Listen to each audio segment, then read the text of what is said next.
Hello and welcome back to the couch. My name is Luke, and today we're taking a look at Your Friendly Neighborhood Spider Man Episode 9 Hero or Menace. These are famous quotes that are usually said by J. Jonah Jameson. I was kind of expecting to see some old JJJ, I guess, on this episode, but we didn't. So the first thing I'm going to talk about are my big three things that I thought were really, really cool in this episode, and then go over what actually happened. So first thing, Tombstone getting his powers. That was awesome. Also, after that, you had Spider Man's rage moment where he actually uses his powers to the fullest extent. Um, and then Dr. Osborn is trying to make more Spider Man people things. Yeah, there's a lot happening. Doc Ock and Dr. Osborn, I meant to say, yeah, Dr. Osborn. Um, so now we're gonna talk about what happened. Doc Ock is in prison at this point, and from the previous episode, and Dr. Norman Osborn stops by to talk trash, and it's really really funny.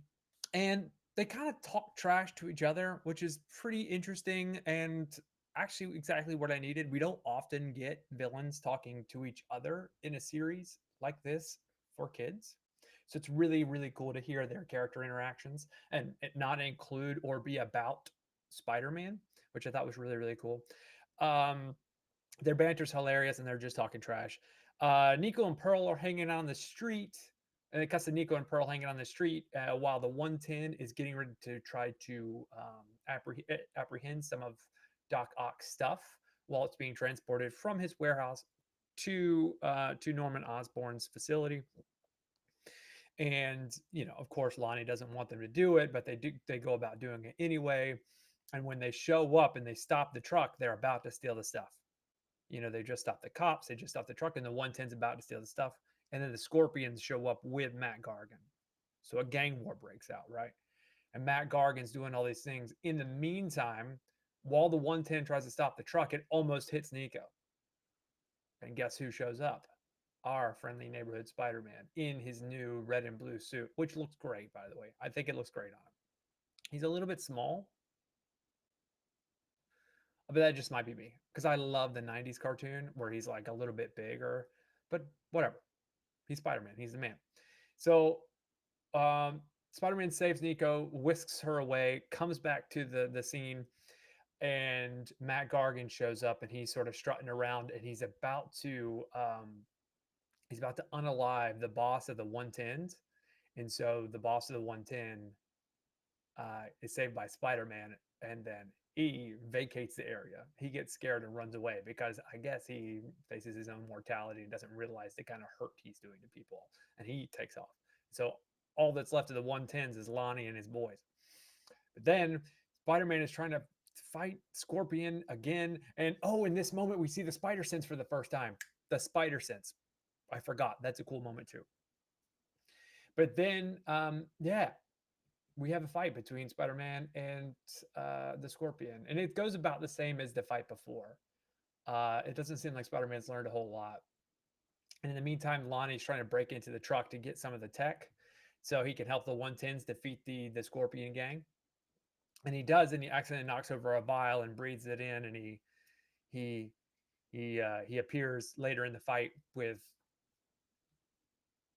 I guess, armored skin and super strength, similar to, I don't know. I mean, his name's Tombstone, so that, I mean, he's kind of a villain in Spider-Man, but he's, at least it seems like he's an anti-hero. I don't know. We'll see. Um, it could be anybody. I really am enjoying his character. I don't really read the comic books all that well, so I don't know a lot of the references. Regardless, he and Spider-Man team up to fight the Scorpion, and they go and go and go and go. And Scorpion keeps on coming back. It's kind of awesome. And they get to the moment there toward the end, and the Scorpion buries Tombstone underneath this massive pile of girders. Like, no one's living through that. Not a soul. Spider-Man probably is not living through that. Maybe he is. We'll see. I don't know. Well, we won't see, but I don't know. And so Spider-Man then flips to the switch, rage mode, and he starts like actually fighting. and he gets to the point where he's about to unalive Scorpion with his own tail. And I thought he might do it. I thought he might, and Lonnie Tombstone stops him. Hey, don't do this. You're not one of them. I thought it was great.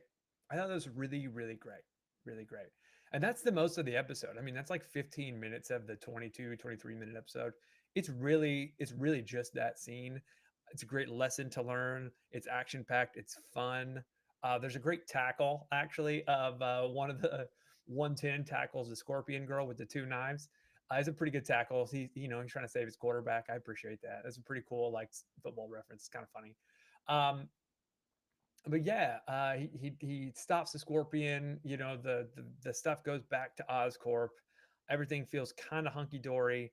Um, and Spider Man and Tombstone Lonnie go their separate ways, but they appreciate the help that they provided to each other. In the meantime, Nico's out looking for Spider Man and goes down an alley and is yelling, "Peter, Spider Man," whatever. She slaps him in the face or hits him in the face, and it's kind of funny when he appears. But he apologizes, says, "Okay, no more secrets in between us," and it's pretty cool. But then you find out that her amulet is actually some sort of secret because she used it a little earlier because she's about to get hit by the truck, and she looks at it, and then Spider-Man shows up.